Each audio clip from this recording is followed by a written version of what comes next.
Assalamualaikum warahmatullahi wabarakatuh. Seringkali saya kedatangan orang tua yang membawa anak mereka yang bermasalah, terutama seperti yang video-video saya sudah jelaskan sebelumnya, anak-anak yang mengalami speech delay atau keterlambatan berbicara. Anak-anak yang tantrum atau mengamuk, di mana orang tua merasa tidak sanggup lagi dengan ketantruman atau emosionalnya yang begitu berlebih, sehingga orang tua kadang malu melihat anak mereka yang begitu luar biasa emosionalnya. Juga anak-anak keras kepala, bahkan ada anak-anak yang autis, karena orang tua sudah berusaha dengan berbagai macam cara agar autisnya dapat segera disembuhkan. Maka mereka datang untuk meminta dilakukan hipnoterapi kepada anak-anak mereka ini. Benarkah dengan hipnosis dan hipnoterapi pada anak-anak ini mereka dapat sembuh? Anda penasaran? Silahkan disimak video saya berikut ini.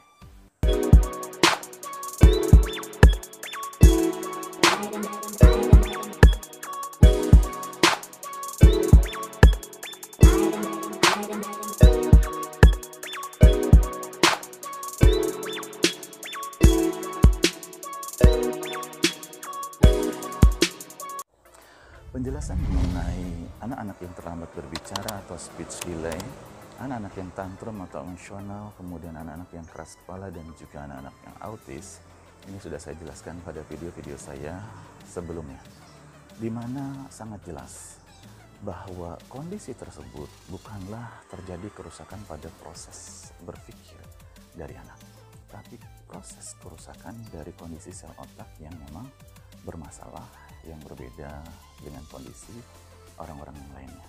Sehingga bagian otak yang bermasalah inilah yang sebenarnya yang harus diperbaiki, bukan pada proses berpikirnya.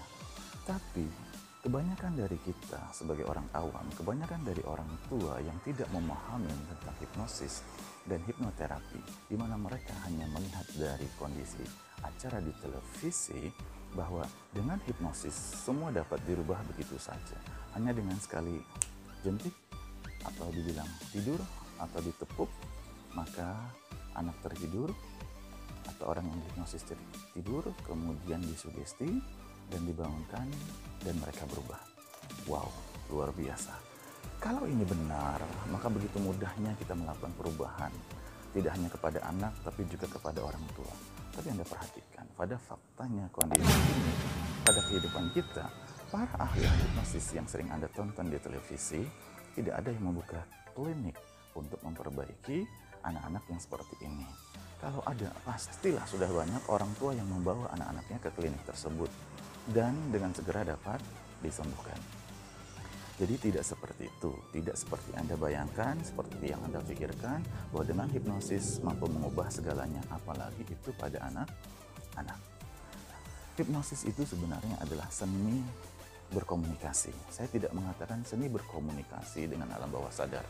Nanti saya akan jelaskan mengenai alam bawah sadar ini pada video tertentu saja, agar lebih mendalam lagi dan Anda lebih memahami tentang hal ini. Tapi pada intinya, hipnosis itu adalah seni berkomunikasi kepada orang yang mau dihipnosis. Contoh seni komunikasinya adalah kalimat pada saat mengatakan tidur atau jentik. Nah, pada anak-anak yang kecil di bawah 5 tahun, kita jentikkan telinganya, apakah dia memahami bahwa jentikan itu adalah membuat mereka harusnya tidur, bahkan sebenarnya tidak tidur, bahkan boleh dibilang mereka harusnya rileks saja. Pun mereka memahami kalimat kata rileks. Misalnya lagi saya rubah dengan teknik sugesti yang lain. Misalnya sekarang anak-anak ayo duduk di tempat duduknya atau berbaring di tempat tidur. Sekarang dengarkan suara Om, tarik nafas yang dalam, hembuskan perlahan. Setiap kali kamu menarik nafas, kamu merasakan dirimu semakin tenang, semakin rileks. Anda bayangkan hal itu kita lakukan kepada anak-anak. Mampukah mereka memahami kalimat tersebut? Saya yakin Anda tahu jawabannya, tidak mungkin anak-anak mampu memahami kalimat yang saya sampaikan tersebut. Jadi stoplah berpikir bahwa dengan hipnosis hipnoterapi semua permasalahan dapat diselesaikan dengan instan, seperti yang muncul dalam persepsi atau dalam pikiran Anda. Misalkan, itu pun kita lakukan pada anak yang jauh lebih besar, misalnya anak kelas 5 atau kelas 4 SD, ya. Itu pun juga akan mengalami kesulitan? Karena sebagian persepsi dari orang di hipnosis itu adalah dikuasain. Kita menguasain orang tersebut, padahal tidak sama sekali. Misal saja ya, pada anak yang kelas 5, berarti umurnya sekitar 11 tahun. Kita baringkan dia, ayo sayang sekarang berbaring di tempat tidur yang enak dan empuk ini. Sekarang kamu bayangkan, kamu berada di suatu tempat yang paling nyaman, tempat yang paling indah. Ya sekarang persepsi Anda, kira-kira dia mampukah memahami hal itu? Kira-kira mampukah dia mengimajinasikan hal itu? Kira-kira dia mampu membayangkan ke hal itu? Ini satu pertanyaan yang harus kita pertanyakan lagi pada diri kita. Makanya kemampuan memahami dalam proses komunikasi yang dilakukan pada hipnosis itu yang paling penting. Apalagi di sini yang kita perbaikin adalah bukan proses berpikirnya. Karena hipnosis lebih cenderung kita perbaikin pada proses berpikir yang tidak tepat, bukan pada organ atau otak yang bermasalah yang tidak tepat. Kalau otak adalah hardware-nya, maka mau tidak mau ya kita harus memperbaiki organ otaknya. Dengan cara apa? Ya mau tidak mau harus ada obat yang diberikan. Tapi ada asumsi di masyarakat, ada asumsi dari orang-orang yang tidak terlalu tahu bahwa diberi obat itu sama saja. Pada anak yang seperti ini diberi obat-obat yang membuat anak tidak dapat berpikir dengan baik, memproses berpikir yang tidak tepat, itu tidak benar. Yang pasti kalau seorang dokter memperbaiki kondisi hal tersebut, obat bertujuan untuk memperbaiki perkembangan otaknya untuk menjadi lebih baik lagi sehingga sesuai dengan kondisi manusia normal lainnya. Jadi stoplah Anda berpikir bahwa obat-obatan yang diberikan oleh para dokter, para ahli dan profesor itu akan membuat anak semakin tidak baik karena itu dianggap pemberian obat-obat penenang. Obat-obat penenang tidak ada berhubungan sama sekali rasanya untuk memperbaiki kondisi tersebut. Saya pernah juga ya datang seorang anak, kalau tidak salah dia kelas 2 SD, di mana pikirannya tentang seksualitas amat sangat tinggi, di mana anak ini di jalan walaupun dia dengan ibunya pada saat dia naik motor ya, dia akan memegang pantat wanita dewasa, dia akan memegang payudara pantat dewasa. Dan ibunya datang ke tempat saya untuk dilakukan hipnosis, hipnoterapi pada anak ini agar anak ini tidak berkelakuan seperti itu. Saya hanya mengatakan kepada ibunya, hipnosis seperti apa yang Anda inginkan? Lagi ini adalah proses berpikir yang tidak tepat pada anak ini. Tapi ketidaktepatannya juga ternyata ini ada hubungannya dengan otaknya yang tidak tepat. Oke, sekarang mari kita menghadapi anak ini. Sekarang sayang, Anda duduk, Anda berbaring di tempat ini, dengarkan. Oke, tarik nafas, hembuskan perlahan, kamu semakin rileks, kamu semakin santai, dan pikiranmu semakin nyata, semakin nyaman. Apapun yang kamu pikirkan, dirimu menjadi semakin hebat. Ya, misalnya lagi, setiap kali gairah seksualitasmu meningkat, setiap kali gairah seksualitasmu muncul, setiap kali dirimu melihat perempuan, setiap kali kamu melihat wanita, maka dirimu akan menjadi tenang, maka dirimu akan menjadi nyaman. Dengan kalimat tersebut, benarkah anak tersebut akan berubah? Pikirkan lagi dengan benar. Hanya dengan kalimat tersebut, anak tersebut dapat berubah? Wow, sungguh luar biasa. Kalau dengan hal tersebut dapat mengubah anak tersebut. Sekali lagi, tidak bisa dilakukan. Anak yang kecanduan seksualitas tadi memang ada pengaruh buruk dari pengasuhan dia sebelumnya. Pada saat saya gali lebih lanjut sebelumnya, anak ini sebenarnya bermasalah dengan keras kepalanya, sehingga proses berpikirnya berulang tentang hal itu.